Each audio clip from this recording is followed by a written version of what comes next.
Hello class 12th NCERT aldehyde ketone and carboxylic acids. दुख की बात ये कि आप लोगों ने वर्क कंप्लीट करके नहीं भेजा। कल का रेस्ट भी रहा बीच में, फिर भी नहीं भेजा। आपको शायद संभावनाओं का अंदाज़ा नहीं है कि क्या हो सकता है आगे। वर्क कंप्लीट कीजिए प्लीज़। कल और परसों 2 दिन है आपके पास, लॉकडाउन कंप्लीट कीजिए वर्क। आज पूरा एनसीईआरटी हम लोग फिनिश करेंगे। तो आपका वर्क क्या हो गया? आज का वर्क आपका होगा aldehyde ketone and carboxylic acid का सारा एनसीईआरटी कॉपी पे सॉल्व कीजिए और कॉपी पे सॉल्व करके मुझे भेजिए आप लोग। सबसे अच्छा वर्क आया विवेक का। विवेक का वर्क इस समय आ ही नहीं रहा, पता नहीं क्या वजह है, नाराज चल रहा लग रहा मुझसे। और भी हो सकता है, लेकिन कंप्लीट कीजिए वर्क को, कंप्लीट करके वर्क को भेजिए आप, ठीक है? ध्यान रखें इस चीज़ का। आज मैं आपसे जो क्वेश्चन लेके आया हूँ, क्वेश्चन है 12.10। बुक निकाल के बैठे फटाफट, क्योंकि बड़े क्वेश्चन हैं ये। 12.10 क्वेश्चन है, थ्योरेटिकल क्वेश्चन पूरा, लेकिन मज़ेदार क्वेश्चन। इस तरह के क्वेश्चन भगवान करे पेपर में इस तरह के क्वेश्चन आ जाए, मैं हमेशा ये बात कहूँगा। एक कार्बनिक यौगिक जिसका सूत्र दिया हुआ है C9H10O, ये है C9H10O, कोई कंपाउंड ए कोई कंपाउंड है C9H10O, इसका फॉर्मूला दिया हुआ है। ये कह रहा है कि ये 2,4 DNP व्युत्पन्न बनाता है, 2,4 DNP डेरिवेटिव बनाता है। 2,4 DNP का मतलब क्या है? ये किसका परीक्षण था? ये था कार्बोनिल ग्रुप का परीक्षण। इसका मतलब इसमें कार्बोनिल ग्रुप होगा ही। दूसरा कह रहा है टॉलन अभिकर्मक को भी यह अपचयित कर देता है, ये टॉलन अभिकर्मक से भी रिएक्शन कर लेता है। इट्स मीन क्या? एल्डिहाइड ग्रुप है, एल्डिहाइड ग्रुप है।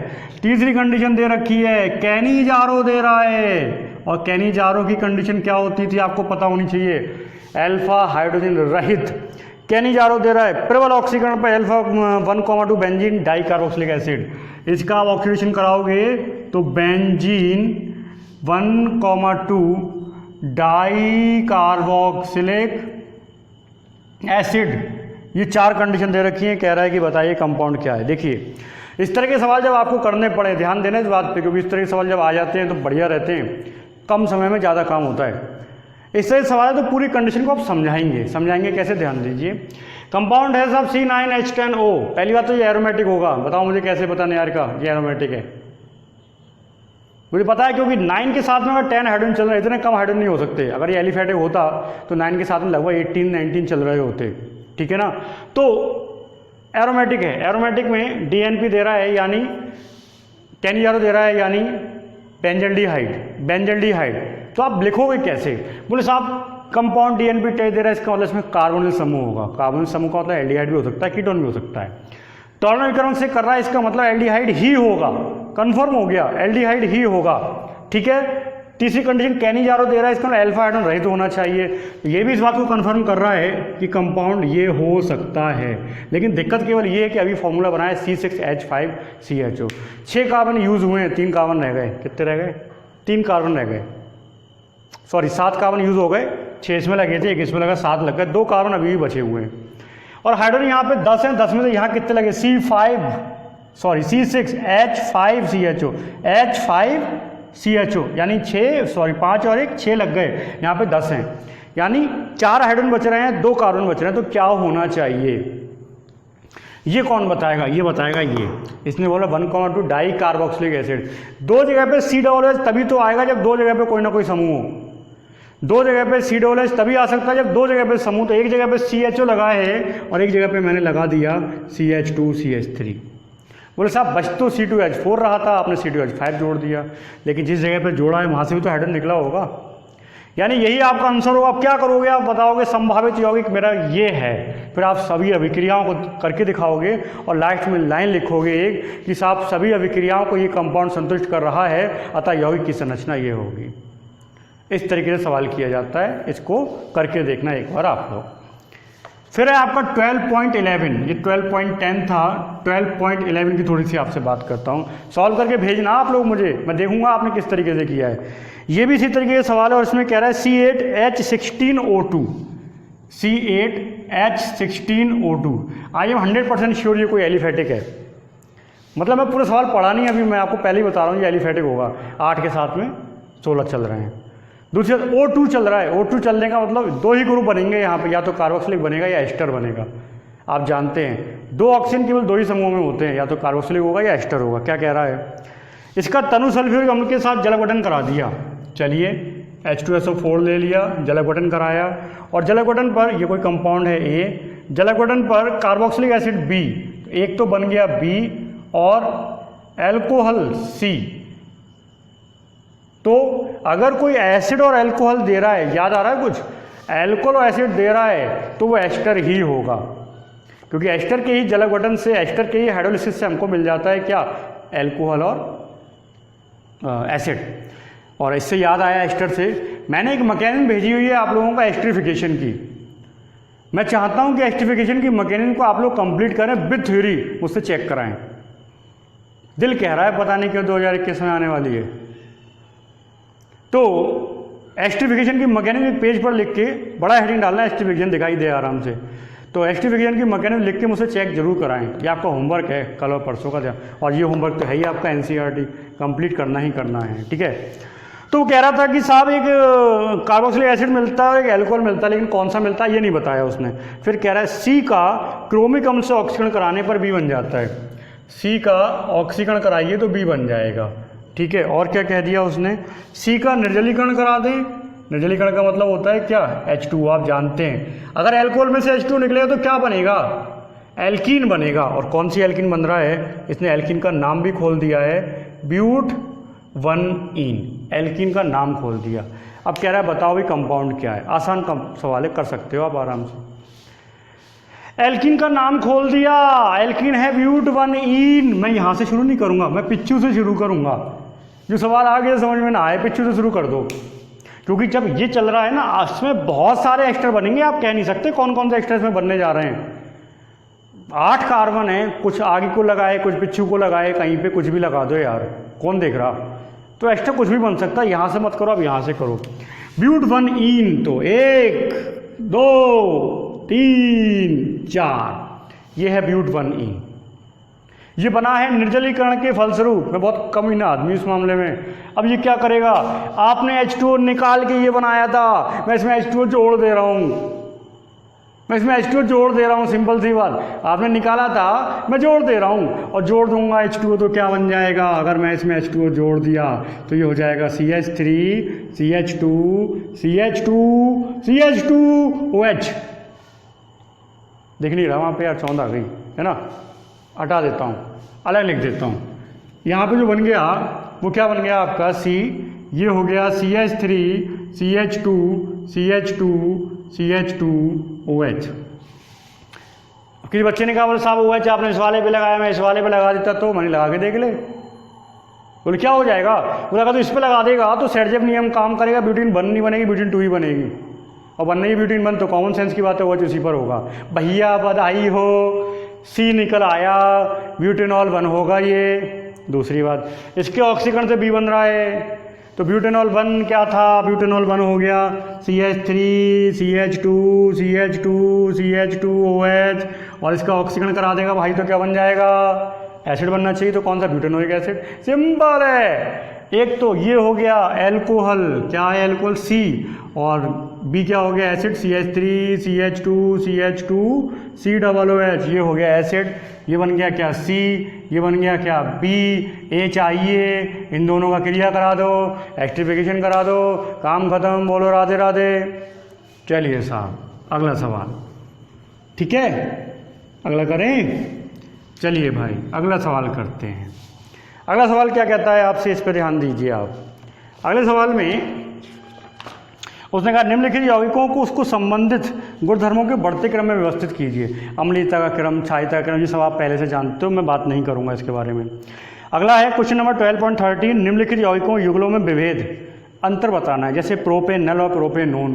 तो आप ध्यान रखो, एल्डिहाइड कीटोन के मोस्टली डिफरेंस 3-4 अभिक्रियाओं पर चलते हैं, कैनिजारो, एल्डोल संघनन और हेलोफॉर्म रिएक्शन, इन 3 पे। जैसे इसी में बात करूं मैं, इन्हें कहा प्रोपेनल और प्रोपेनोन, तो प्रोपेनल का फॉर्मूला क्या है ये, और प्रोपेनोन का फॉर्मूला क्या है ये। अब मैं क्या बोलूँगा, देखो ये हेलोफॉर्म देगा, ये हेलोफॉर्म नहीं देगा, हो गया अंतर, क्योंकि इसमें मेथिल कीटोनिक है। तो एल्डोल संघनन, कैनिजारो और हेलोफॉर्म पे ही ज़्यादातर आपके डिफरेंस चलते हैं। और आपको बता दूं, एक बहुत बढ़िया हिंट बताता हूं, याद रखना, इन डिफरेंसों में ज़रूरत पड़ेगी, पता है किस चीज़ की, समूहों के परीक्षण की, जो मैं आपसे शुरू से जोड़ दे रहा था। मैं आपसे कहूँ एल्कोहल समूह का परीक्षण, याद रखना, ये परीक्षण हमेशा अंतर में काम आते हैं। एल्कोहल समूह का परीक्षण क्या था, सोडियम के साथ एल्कोहल हाइड्रोजन देता है। एल्डिहाइड टॉलन विकर्मक टैच देता है, शिफ्ट रीजन टैच देता है, फेलिंग विलेन देता है। कार्बोक्सिलिक का क्या था, सोडियम बाइकार्बोनेट के साथ CO2 निकलती है। तो इन टेस्टों का पता होना जरूरी होता है, क्योंकि ये टेस्ट ही वास्तव में डिफरेंस करते हैं। ठीक है, करके देखना आप लोग, नहीं आए तो मुझे बता देना आप। अगला 12.14, बेंजीन से निम्नलिखित को आप कैसे प्राप्त करोगे। बेंजीन से निम्नलिखित को आप कैसे प्राप्त करोगे, अपने आप कीजिए, कोई दिक्कत तो मुझे बताइए। 12.15, आप निम्नलिखित रूपांतरणों को अधिकतम 2 चरणों में किस प्रकार संपन्न करोगे। है ये भी कन्वर्जन, करके देखिए, नहीं है तो मुझे बताइए। 12.16, निम्नलिखित पदों का वर्णन कीजिए। एसिटिलिन, कैनिजारो, एसिटिलिन बता दूं, फिडल क्राफ्ट एसिटिलीकरण, यानी जब आप बेंजीन की क्रिया कराते हो एसिटिल क्लोराइड के साथ तो वो फिडल क्राफ्ट एसिटिलीकरण ही कहलाता है। ठीक है, कैनिजारो बतानी है, क्रॉस एल्डोल बताना है, वी कार्बोक्सिलिकेशन बताना है, सब जानते हैं। क्वेश्चन है आपका 12.17, इसमें अभिक्रियाओं को पूरा करना है। थोड़ा सा इसके बारे में बात करते हैं, हालांकि इसमें 10 दिए, सारी नहीं कराऊंगा, लेकिन कुछ बताता हूँ आपको। जैसे एक रिएक्शन ये है CH2CH3 और एरो पे डाल दिया उन्होंने KMnO4 और KOH, एक रिएक्शन ये है। दूसरी रिएक्शन दे रखी है उन्होंने ये, दूसरी रिएक्शन दे रखी है ये बना दिया इन्होंने, डबल बॉन्ड O कर दिया, इधर कर दिया CHO और एरो पे डाल दिया है AgNH3 का होल ट्वाइस। ठीक है, एक ये है। एक रिएक्शन है ये, ध्यान देना आप, यहाँ पे लिख दे रहा हूँ मैं इसको, ऐसे लिख दिया, इस पे O3 लिख दिया, नीचे लिख दिया ZnH2O और इधर 2 मॉलिक्यूल्स बन रहे हैं डबल बॉन्ड O, इसके एक ये लिख दिया इन्होंने। ठीक है, एक रिएक्शन और दिखाता हूँ आपको, एक ये लिखा हुआ है इस तरीके से। ये रिएक्शन अगर आप लोग करना सीख रहे हैं तो वास्तव में आपको बहुत मज़ा आएगा, क्योंकि ये सारी अभिक्रियाओं की जान है। एल्डिहाइड कीटोन सबसे इम्पोर्टेंट और कठिन अभिक्रिया इसी की होती हैं। तो ये 4 प्रकार की रिएक्शन मैं यहाँ पे आपको इस समय बता रहा हूँ, ध्यान देना आप इस पर। ठीक है, क्या करना है समझो। पहली रिएक्शन KMnO4 और KOH के साथ ऑक्सीकरण, यानी पोटेशियम परमैंगनेट कार्य कर रहा है क्षारीय माध्यम में और ऑक्सीजन कराने। इसके बारे में मैंने आपको बताया था, अगर आपको याद हो, कि बेंजीन के ऊपर कितना भी बड़ा एल्किल समूह लगा हो, यदि उस पर लगा हुआ जो KMnO4 है तो KMnO4 सीधे सीधे किस पे अटैक करता है, उस कार्बन पे, यानी उस हाइड्रोजन पे अटैक करता है जो सीधे सीधे बेंजीन से जुड़ा हुआ कार्बन, जिसको कहते हैं बेंजाइलिक हाइड्रोजन। तो उस पर जाके वो अटैक करता है, बाकी सब धराशायी कर देगा। यहाँ पे methyl, ethyl, propyl, butyl, pentyl, hexyl कुछ भी हो, सबके टूटने के बाद फाइनली जो बन के तैयार होता है वो क्या होता है, COOH, बेंजोइक एसिड बनता है। मैंने हमेशा बताया है। इसको देखिए, ये क्या है, AgNH3 का ओल्डर, साला कभी पहले तो सुना नहीं, कहाँ से आ गया ये, सुना है पहले, हमको याद नहीं है, ये सुना है। ये टॉलन अभिकर्मक है यार, यही तो है टॉलन अभिकर्मक, इसी से तो कराते थे हम लोग रिएक्शन। तो टॉलन विकर्मक है तो क्या हो जाएगा, टॉलन विकर्मक इसको अपचेत कर देता है, सॉरी ये टॉलन विकर्मक को अपचेत कर देता है और स्वयं ऑक्सीकृत हो जाता है किसमें, COOH में। स्वयं किसमें ऑक्सीकृत, COOH में। तो जब आप टॉलन एजेंट से रिएक्शन कराओगे तो परिवर्तित कौन होगा, इससे टच भी नहीं करना, ये कन्वर्ट हो जाएगा किसमें, COOH में। ध्यान रखना, इसको टच नहीं करना, ये CH लगा हुआ, CH इसको कन्वर्ट करेगा। आ रहा है बात समझ में। ठीक है, और देखिए आप, और दिखाता हूँ। एक रिएक्शन ये लिखी है, इस पे तो मैंने आपसे 50वीं बार बात करी है, लेकिन फिर भी आपसे बात करूँगा जरूर, आदत से मजबूर हूँ। ओजोनी अपघटन कराने के बाद में ये प्राप्त हो रहा है, कह रहा है अभिकारक बताओ कौन है। मैंने कई बार बताया, IIT लेवल पर इसके तरह के बहुत क्वेश्चन आते हैं कि ओजोनी अपघटन के फलस्वरूप ये बन रहा है, बताइए अभिकारक क्या रहा होगा। तो मैंने उसका तरीका भी आपको बताया था, फिर बताता हूँ तरीका क्या था। मान लीजिए उत्पाद बन रहा है ये, तो आप क्या करो, उत्पाद को उल्टा करके लिख दो और फिर मैंने क्या कहा था, वहाँ से ऑक्सीजन निकाल दो, आपको पता चल जाएगा कि आपका अभिकारक क्या रहा होगा। यानी जब ये रिएक्शन कराई गई रही होगी तो इसका जो अभिकारक है वो अभिकारक क्या है, ये है उसका अभिकारक। इसका ओजोनी अपघटन करा लो, आपको ये प्राप्त हो जाएगा, बात खत्म हो गई। ठीक है, बात समझ में आ रहा है कंडीशन। और देखिए, एक रिएक्शन उधर लिखी पड़ी है, ये क्या है, ये आपको केवल डरा रहा है, ये कुछ नहीं है, आपने पढ़ा है, ये बेंजोफिनोन है। और बेंजोफिनोन कब बनेगा, बेंजोफिनोन तब बनेगा जब आप बेंजीन का फिडल क्राफ्ट बेंजलीकरण करा दें C6H5COCl के साथ AlCl3 की प्रेजेंस, तो ये क्या बन जाएगा, बेंजोफिनोन ही तो है, तो ये ऊपर क्या आ जाएगा, CO6H5 आ जाएगा। दिक्कत क्या है इसमें? आई थिंक कोई दिक्कत नहीं है, ठीक है। तो इस तरीके की और भी रिएक्शन दी हुई हैं, उन रिएक्शन को आप कंप्लीट करने का कोशिश करना। जो ना आए मुझे कॉल कर देना, मैं बता दूंगा, ठीक है। क्वेश्चन है 12.18। 18 क्या कह रहा है, ध्यान दीजिए आप। 18 क्वेश्चन कह रहा है आपसे निम्नलिखित का कारण सहित बताइए, कारण क्या है। कह रहा है साइक्लोहेक्सेनोन, तो ये है साइक्लोहेक्सेनोन, अच्छी लब्धि में साइनोहेड्रिन बनाता है। यानी अगर इसकी क्रिया HCN के साथ कराई जाए तो ये बहुत सारा साइनोहेड्रिन, अच्छी लब्धि का मतलब होता है मात्रा, ये भैया NCERT की हिंदी है, समझना शुरू कर दो इसको। अच्छी लब्धि में यानी अच्छी मात्रा में आपको साइनोहेड्रिन दे देगा, देना भी चाहिए। एसिड से क्रिया करा, योग अभिक्रिया है, न्यूक्लियोफिलिक योग होता है, आप जानते हैं। परंतु 2,2,6 ट्राईमेथिल साइक्लोहेक्सेन, ये साइक्लोहेक्सेनोन 2,2,6 ट्राईमेथिल साइक्लोहेक्सेनोन की यदि रिएक्शन कराई जाए तो इतना ज़्यादा साइनोहेड्रिन नहीं बनेगा। कारण, अरे साहब इसका कारण तो बच्चा दे देगा तो यहाँ पढ़ रहा है शुरू से। दिक्कत क्या है इसमें भैया? इसमें 3-3 एल्किल समूह लगे हैं, 3-3 एल्किल समूह प्लस आई इफेक्ट दिखाते हैं, बहुत सारे इलेक्ट्रॉन बीच वाले कार्बन पे पहुंचा देंगे। और अगर बहुत सारे इलेक्ट्रॉन बीच वाले कार्बन में पहुंच गए, इलेक्ट्रॉनों की अधिकता हो गई, तो फिर नाभिक स्नायु का अटैक कैसे होगा? नहीं होगा, ठीक। दूसरा था सेमी कार्बोजाइड में 2 NH2 समूह होते हैं। Semi carbazide NH2 NHCO NH2, semi carbazide में 2 NH2 समूह लगे हैं, बिल्कुल सही बात है, एक ये लगा हुआ है, एक ये लगा हुआ है, लेकिन क्रिया करने एक ही जाता है, तो इसका भी लॉजिक क्लियर है। C डबल बॉन्ड हो के साथ में चल रहा है, वो नहीं जाएगा, वो जाने नहीं देगा अपने हाइड्रोजन को इतनी जल्दी, तो C ना जाओ।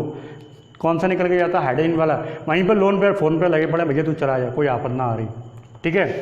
तीसरा है कार्बोक्सिलिक अम्ल और एल्कोहल से जब एस्टर बनाए जाते हैं, सिंपल भाषा में बोल रहा हूँ क्वेश्चन में, कार्बोक्सिलिक अम्ल और एल्कोहल से जब एस्टर बनाए जाते हैं तो ये कहते हैं कि बनने वाले एल्कोहल को या जल को तुरंत वहाँ से हटा देना चाहिए। तो ऐसा क्यों करते हैं? वजह क्या है कि जब इन दोनों से एस्टर बनते हैं तो एस्टर के साथ साथ वहाँ पे जल भी बनता है, ये एक उत्क्रमणीय अभिक्रिया है। अगर आपने वहाँ से जल या एस्टर को नहीं हटाया तो क्या होगा, दोबारा से वो एल्कोहल और कार्बोक्सिलिक अम्ल में परिवर्तित हो जाएंगे। इसलिए ज़रूरी है कि वहाँ पे बनने वाले एस्टर को वहाँ से हटा दिया जाए। इसलिए हम लोग H2SO4 भी प्रयोग करते हैं, क्योंकि H2SO4 क्या करता है, जल को वहाँ से खींच लेता है, इसीलिए हम लोग वहाँ पे H2SO4 का प्रयोग भी करते हैं, ठीक है। बात हो गया। एक क्वेश्चन है ये, कार्बनिक यौगिक 69.77% है, कार्बन दिया हुआ 69.77% कार्बन है इसमें। ये पुराने ज़माने के सवालों की याद दिला रहा है। 69% कार्बन है, हाइड्रोजन दिया हुआ है 11.63, और ऑक्सीजन कितना होगा? ऑक्सीजन होगा 18 पॉइंट समथिंग होगा यार, कितना होगा देख लो, 18.4 मान ले रहा हूँ मैं यार, ये मत कहना कि गुणा भाग नहीं आती, ठीक है। अब वो कह रहा है कि बताइए कि सभी टॉलरेंस को अपचित नहीं करता, इसका मतलब क्या है? कीटोन होगा ये।